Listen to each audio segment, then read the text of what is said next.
Grydscaen Sentinels Bloodline, a web novel. Chapter 1, Part 4, Bonus. Septentrium Prophesized by Natsuya Uesugi. Abomination.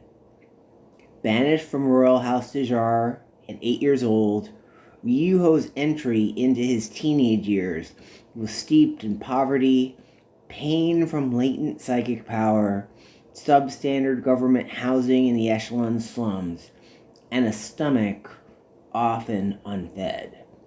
He spent days chasing hunger and nights with the maid his mother Juliana had sent when he was banished, who watched over him and his safety with much love, but little means to protect and safeguard, while keeping his lineage and whereabouts a secret from all those who might harm him. The maid never told Riuho of the many assassins sent to murder him that she killed each night outside their low-end apartment, in dark hallways, behind doors, trying to protect him.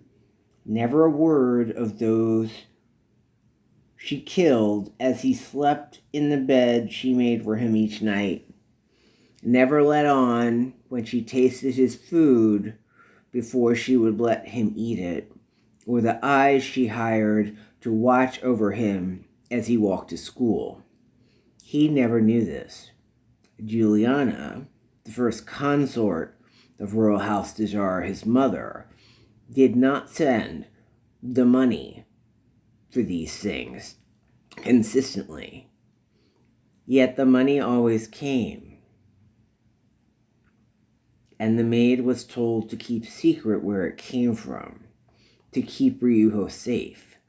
It was a request from House Dejarre, a request the maid honored, a promise kept.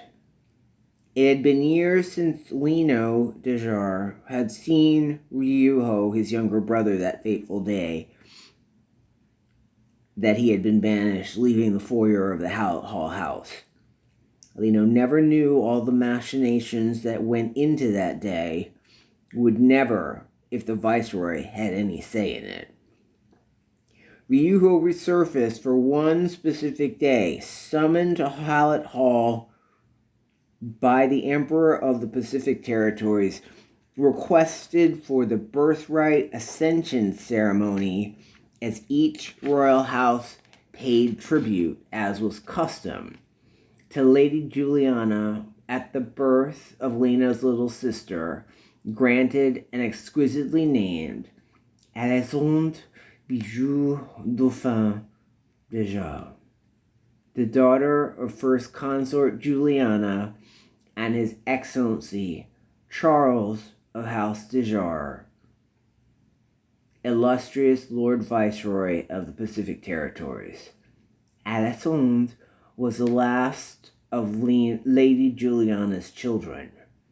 It was the only time after banishment Riuho was summoned to House Dejarre. He was summoned on request of the Emperor. Riuho was summoned once. There was no second time. The heavy mahogany doors to the Viceroy's office were closed, his ire smothering, lingering wrath heavy, seeping into the carpet, permeating the walls. The aristocratic and narcissistic stink of class and arrogance and venom broiled as the brazen slight in etiquette, thumbing their nose at the Emperor, laid taint to House Dejarre. Etiquette for the royal houses was paramount. Mistakes frowned upon. Devastating. To be avoided at all costs or lose face. Lino had been taught this as a child. Riuho had been taught this as well. Unfortunately, this day, lessons went unheeded. If by accident or on purpose, that didn't matter. Tragic it happened at all. Social suicide, unacceptable. The amount of cleanup over such a thing could take months, years, even decades. Crossbow launching an arrow, the Viceroy's words stung as the pointed shaft of iron tongue focused, piercing deep into Lino's 13-year-old's naive, ill-protected ego. The Viceroy fumed, pacing, stopping abruptly, confronting. Cross me again at ceremony in front of the Royal House Assembly. I'll rip that smirk off your face, shove your damn bowels so high up your ass you'll choke on your own vomit, begging for mercy. How dare you? The barehanded slap, like lightning, knocked the breath out of Lino. The assault to his cheek, causing him to bite his lip, spitting blood, his snotty petulance knocked from his shoulders. He collapsed in a heap on the thick red carpets, lanky adolescent bones crumpling from the blow, devastating. Riuho at the side of the room recoiled, hands to lips trying to hide, turning away. The butler, Bowery, grabbed his hand away, quieting him, as Lino took the very punishment that was Riuho's rightful due. Raising on his elbows, wiping the blood from his lips, Lino's long dark hair fell in his eyes. His sharp, thin shoulders squared humiliation as anger festered. Eyes focused for but a second on his bloody fingers as he touched his teeth, the switch in his brain igniting as the Aegis, the manifestation of his psychic power, swam around his fingertips, responding to his emotions as they boiled over, eyes lowering. Lino caught Riuho shake his head warning as the teen gained, doubling down, teeth clenched, eyes drilling into the Viceroy, pupils seeming to glow as the Aegis spark covering his hands, glaring at his father's back. The Viceroy's tall stature towering as he stepped to the regal window, the servant pulling back the heavy curtain onto the picture garden as a beam of light streaked the floor. Riuho wiggled out of Bowery's grasp, protecting his elder brother, getting between him and the Viceroy as he rushed to Lino's side, handing him his handkerchief at his breast pocket of his thigh-length formal red jacket as Lino wiped the blood off his lips. Gesturing, subtle, urging Riuho to disengage, Bowery tried futilely to protect Riuho as the Viceroy clicked his heels, setting feet wide, the room thick with hate, wilting Lino's shoulder-length curls. The nanny had set in his thick black hair that morning for the ceremony, as was customary. The long bangs fell limp in his eyes, appreciating the impromptu shield. Riuho stayed at Lino's side, the Viceroy clearing his throat, unwilling to face that which disgusted, the contempt skewering as the word barrage gutted in conflagration. You call yourself Dejarre? Talking back to the Emperor's daughter, refusing to address her title. She is the Emperor's house, your senior. You will address those as etiquette requires. Have you no manners? You truly are an abomination. The Transchannelers warned me. I gave you a chance. Instead, maybe I was wrong. Rage peaking, Riuho watched as it boiled over, Lino lunging to the side desk as he visibly seemed to disappear, morphing across the room using his psychic power, a skill he had learned in the outsourcing program taught by Shannon. The hurled barbs that spilled from his lips were a barrage as he screamed back at his father. You call me abomination? You with your consort, your wine, your whores, foul mouth, black heart, devil's tongue. All you are is etiquette and lies.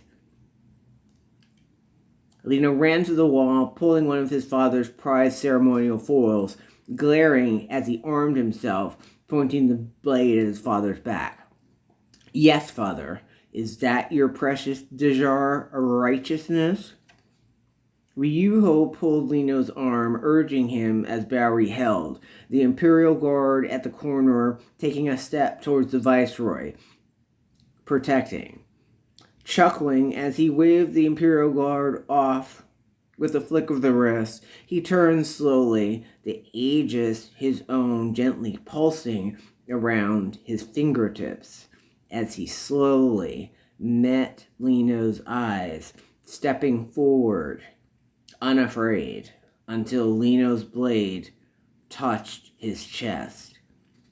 Abomination must cloud your brain. Sissy girl calls himself a man. Even banished, Riuho has better manners than you. Answer me. Are you human, abomination? Lino stepped, the words devastating as he took the soul wound. Riuho thrusting his arms out, blocking, whispering to him, "Don't. Not now." So, the banished defends the abomination. Is this the depths to which House Dejarre has come? The Viceroy flicked his wrist, Riuho bowing at the waist, immediately head down, knowing his place. He backed off as the Imperial Guard moved in, reminding him that he was no longer welcome. He retreated, exposing Lino. He was banished.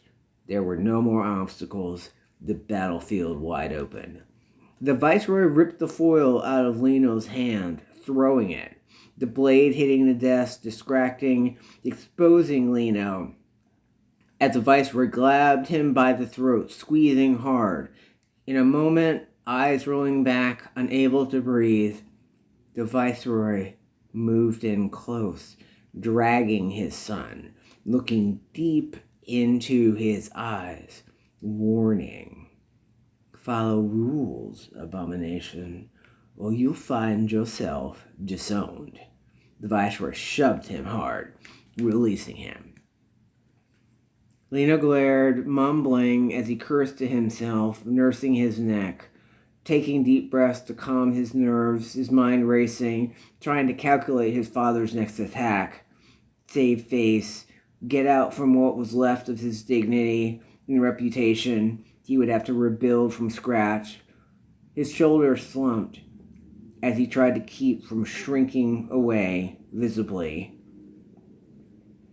Loser in this battle, his ego wounds bleeding out with no way to save him. Bowery, remove these vile pests from thy sight. They buzz too much. Yes, my liege, please, young masters, come with me. A servant opened the door as Bowery walked them out into the foyer in humiliating defeat. End Chapter 1, Part 4.